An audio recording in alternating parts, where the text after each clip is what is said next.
আল্লাহ কিনতে চান প্রথমে মুমিনদেরটা কি কিনবেন? আনফুসাহুম, তাদের জান। কি কিনবেন? বলেন বলেন। জান মানে আমাদের এই জান নিয়ে আল্লাহ কি করবেন? মানুষের জান তার জীবনকে পবিত্র করার জন্য আমি দুইটা ঔষধ পেয়েছি। এক নম্বরে মানুষের জীবন পবিত্র করার জন্য শিরিক মুক্ত জীবন তৈরি করা লাগবে। দেখো ভেবে চিন্তে আমাদের জীবনে যেন শিরিক না আসে। শিরিক আবার চার প্রকার: শিরিক বিল জাত, শিরিক বিল সিফাত, শিরিক বিল ইখতিয়ার, শিরিক বিল হুকুক। এই চার প্রকার আবার ভাগ ভাগ করলে হয় 72 প্রকার। এই সূক্ষ্ম সূক্ষ্ম বিষয়গুলো আপনি কোরআন হাদিস পড়ে পড়ে মিলিয়ে বাস্তবে সেট করবেন, যে কোনো পরিস্থিতিতে শিরিক যেন জীবনে না আসে। ইন্নাল্লাহা লা ইয়াগফিরু আন ইউশরাকা বিহি ওয়া ইয়াগফিরু মা দুনা যালিকা লিমান ইয়াশা। আল্লাহ পাক বলেন, বান্দার সব অপরাধ মাফ করে দেব, কিন্তু শিরিকের গুনাহ মাফ করব না। এজন্য আমাদের জীবনকে পরিচ্ছন্ন পবিত্র করতে হলে কি মুক্ত হওয়া লাগবে? 2 নম্বরে আমরা যেন বেদাত না করি। এই দুইটা বিষয় যদি আমাদের ভেতর থেকে দূর হয়ে যায়, শিরিক আর বেদাত, আল্লাহর কসম আমাদের জীবন হবে পবিত্র পরিচ্ছন্ন। ওই জীবন আল্লাহ কিনতে চান, সাধারণভাবে কিনবে না, শাহাদতের মরণ দিয়ে ধন্য করে কিয়ামত পর্যন্ত রিজিক দিতেই থাকবে। 2 নম্বর, ওয়া আমওয়ালাহুম, তোমাদের মাল আল্লাহ কিনতে চান। মালের বহু বচন আমওয়াল আল্লাহ দিলেন এই কারণে আমি তাফসিরে খাজেনের ভেতরে মাল শব্দের ব্যাখ্যা পেয়েছি 9 প্রকার। কয় প্রকার? আরো জোরে। এর 1 নম্বরে আছে নেককার নারীর নাম। এই দুনিয়াতে সবগুলো নবীজির দৃষ্টিতে সম্পদ। আদ-দুনিয়া কুল্লুহা মাতাউন ওয়া খায়রু মাতাউদ দুনিয়া ইমরাতুস সালিহা।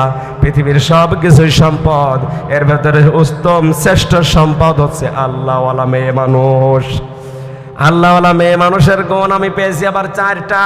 কয়টা? হযরতে আসিয়া ছিলেন আল্লাহওয়ালা মেয়ে মানুষ। এই কথা বলেন না কেন? তার জীবনীতে দেখবেন সূরা তাহরিমের 11 নম্বর আয়াতটা আল্লাহ তার জন্য নাজিল করেছেন। এই দুনিয়াতে 2 জন নারীকে আল্লাহ 2টা আলাদা জিনিস দিয়েছিলেন।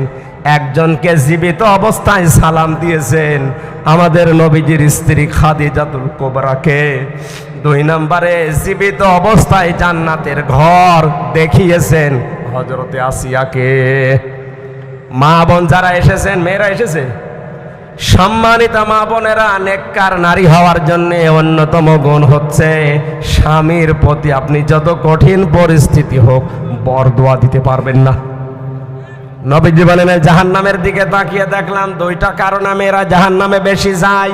1 নম্বরে স্বামীর নাশকরিয়া করে, 2 নম্বরে ওরা কথায় কথায় শুধু বরদোয়া দেয়, মানুষকে লানত দেয়।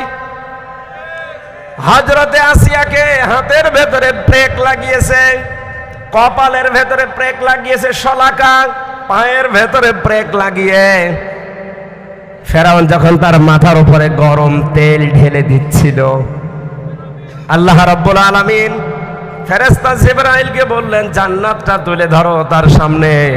দরাবাল্লাহু মাসালাল লিল্লাযিনা আমানু ইমরাতা ফিরআউন إذ قالت رب ابن لي عندك بيتا في الجنة ونجني من فرعون وعمله ونجني من القوم الظالمين। জোরে বলেন আল্লাহু আকবার।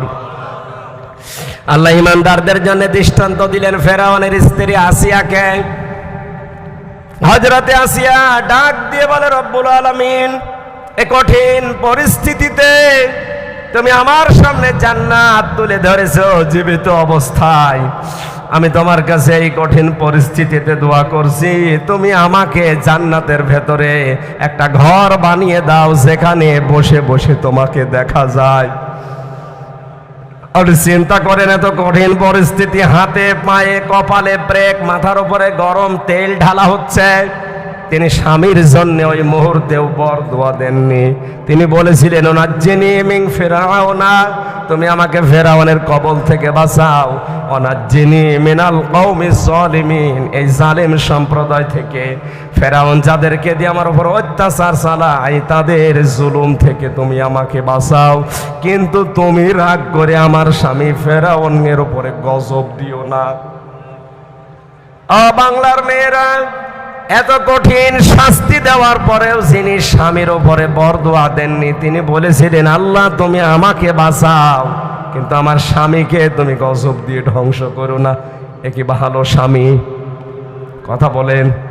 এ পৃথিবীতে ফেরাউনের মতো স্বামী কারো হয়েছে কিনা আমি জানি না, কিয়ামত পর্যন্ত মনে হয় হবেও না।